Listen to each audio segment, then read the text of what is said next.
Biz boshladik.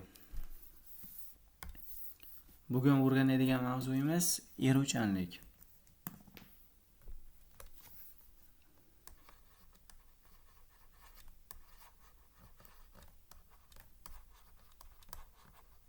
Eruvchanlik. Eruvchanlik o'zi nima? Eruvchanlik moddalarning erituvchilarda erib, bir jinsli aralashma hosil qilish xususiyati eruvchanlik deb ataladi. Yozamiz, eruvchanlik nima?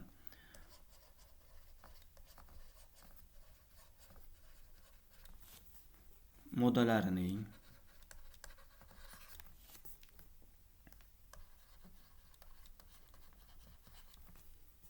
erituvchilarda erib,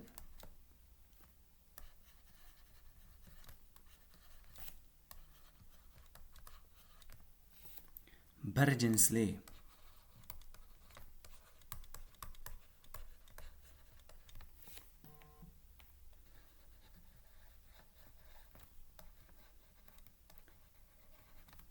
aralashma hosil qilish xususiyati.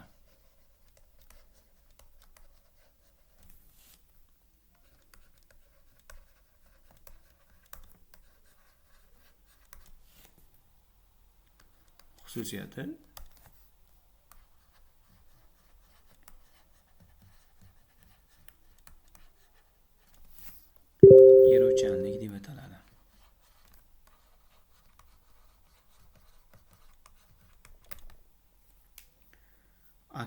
Aksariyat moddalar erituvchida cheksiz miqdorda erimaydi, balkim ma'lum haroratda erishi mumkin.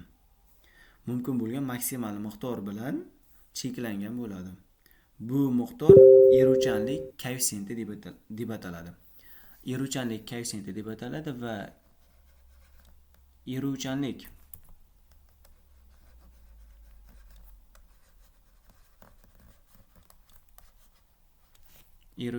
koeffitsiyenti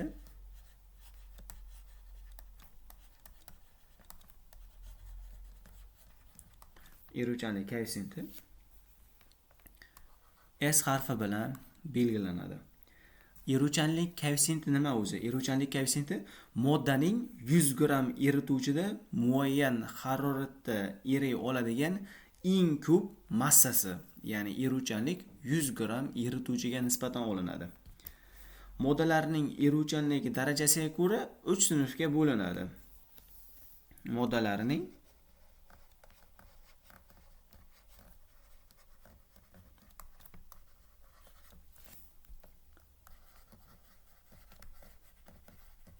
eruvchanlik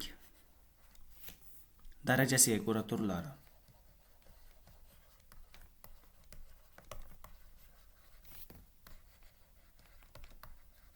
3 guruhga bo'linadi. Yaxshi eriydigan,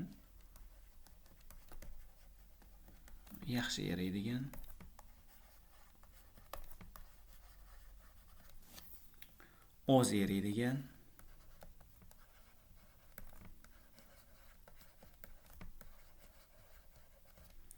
va amalda erimaydigan.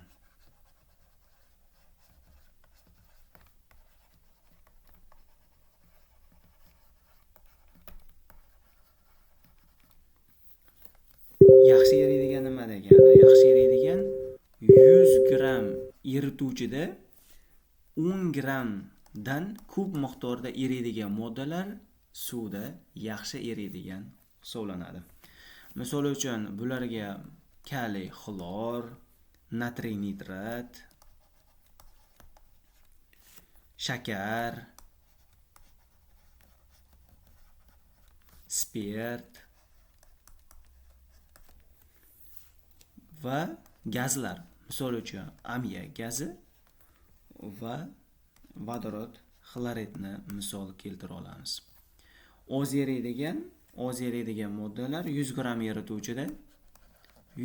erituvchida 1 gram miqdordan kam eriydi. Kam eriydigan moddalarga oz eriydigan deb ataymiz. Misol uchun kalsiy sulfat,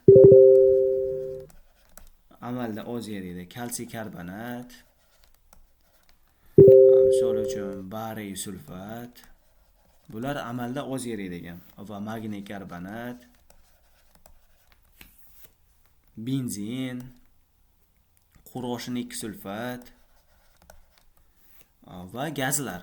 Misol uchun metan gazi yoki bo'lmasam azot va vodorod gazlari kiradi. Amalda erimaydiganlari 100 gram suvda, ya'ni 100 gram erituvchida 0,01 gramdan kam miqdorda eriydigan moddalar amalda erimaydigan moddalar hisoblanadi. Bularga asosan oltin, kumush va mis misol bo'ladi. Eruvchanlikka ta'sir etuvchi omillar.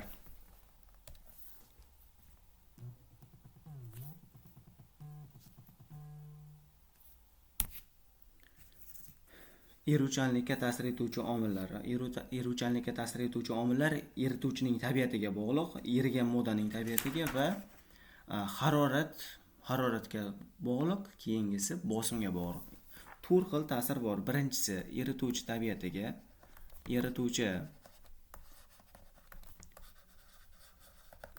tabiatiga, ikkinchi ta'sir etuvchi omil erigan modda tabiatiga,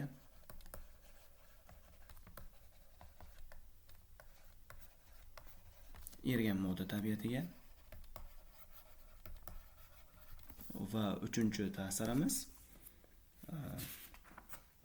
haroratga va to'rtinchisi bosimga ta'sir. Bosim. Eruvchanlikka ta'sir etuvchi 4 ta omil bor. Erituvchi tabiati, masalan, oltin gurgut suvda erimaydi, lekin uglerod disulfidda oltin gurgut juda yaxshi eriydi. Buning sababi erituvchilarning, misol uchun suv va uglerod disulfidining tabiati turlicha ekanligiga. Ikkinchisi erigan modda tabiatiga. Erigan modda tabiati, masalan, suvda shakar juda yaxshi eriydi, benzin esa deyarli erimaydi. Buning sababi erigan moddalarning tabiati turlicha ekanligiga. Haroratning oshishi qattiq moddalarning eruvchanligini odatda oshiradi. Gazlarning eruvchanligi esa harorat oshganda kamayadi. Gazlarning eruvchanligi harorat oshganda kamayadi. Katta moddalarning eruvchanligi harorat ortganda eruvchanligi ham ortaveradi. Bosim faqatgina gaz moddalarining eruvchanligiga ta'sir qiladi. Bosim ortganda gazlarning eruvchanligi ham ortadi. Bosim kamayganda esa aksincha. Demak, gazlarda bosim oshganda eruvchanligi ortadi, bosim kamayganda eruvchanligi kamayadi. Eruvchanlikka doir masalalar ishlashni davom ettiramiz.